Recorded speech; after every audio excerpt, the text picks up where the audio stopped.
There were many vessels that were used in the Beis Hamikdash. Parshas Teruma tells us how to make those vessels. For the Mishkan first, and later on, those vessels will be made in the Beis Hamikdash. And we're given all of the details, including how those vessels are made, meaning what material they're constructed out of. And most of them are made from metals. Zahav, gold, kesef, silver, nechoshes, copper. And these metals were then taken and they were formed into these vessels that were used on a regular basis in the Beis Hamikdash. Now the question that arises is, what happens if at some point in history, be it in the Mishkan or later on in the Beis Hamikdash, if a given metal was not available? So let's say, for example, one of the vessels in the Mishkan and the Beis Hamikdash was the menorah. The menorah we know is made of gold. What happens if there wasn't enough gold to make the menorah? How then would we make the menorah? What would we do? So the Mechilta in Parshas Mishpatim explains that for every vessel in the Mishkan and the Beis Hamikdash, except for one, a different type of metal can be used as a substitute if the metal originally needed was not available. So for example, when it comes to the menorah, even though the menorah was supposed to be made out of gold, if the gold is not available, they can make the menorah out of silver. It's certainly not best, but it's better than nothing.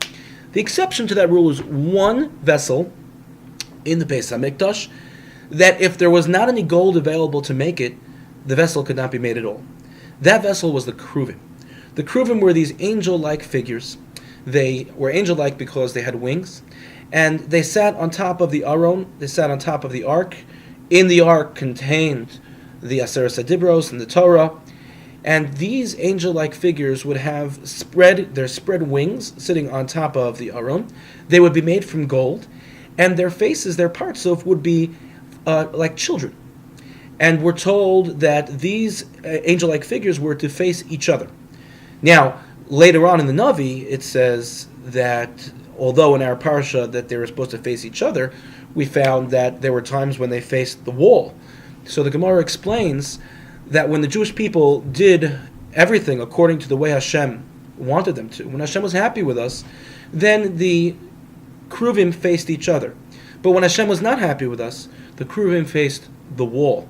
So when the enemy came in and destroyed the Beis Hamikdash, they found the Kruvim were not facing each other, they were facing the wall, because obviously Hashem was not happy with us. That's why the Beis Hamikdash was destroyed.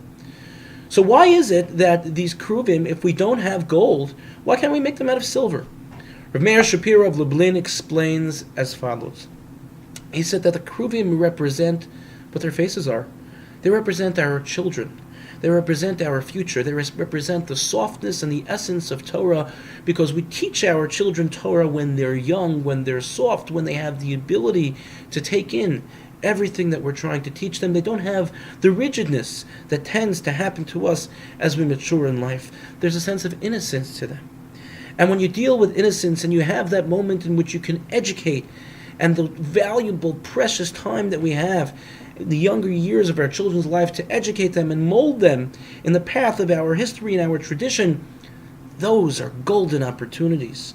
So to represent the fact that it's golden, the Kruvim have to be only gold. They can't be made out of nechoshes, out of copper, just throw anything at them. No, the preciousness, the innocence, the uniqueness is golden. It's a golden chance, it's a golden opportunity, and that we can never pass up for any other type of metal. So says Rav Meir Shapiro, the value of a Jewish education, the value of promoting and supporting a Jewish education is taught to us through those very Kruvim. We live in a time where to obtain a Jewish education is very costly, it's very difficult. The schools work as best as they can, the parents work as best as they can, and there should be no child who is not in a yeshiva or Jewish day school for financial reasons, both from the community's end and from the school's end. At the same time, we as parents who are working so hard to pay tuition for schooling have to recognize that every extra hour that we work, every drop of sweat that comes off of our brow in order to pay that tuition, is valued by HaKadosh Baruch Hu, valued by Hashem, like the golden Kruvim sitting on top of that Aron, sitting on top of that ark. That every ounce, every moment of exertion on our part to be able to pay our tuition and to have our children have a Jewish education is seen by Hashem on an emotional level and a philosophical level as being golden to Him. And so to give us comfort, yes, schools need to work as best as they can to help parents. Parents need to try as best as they can to pay as they should be paying.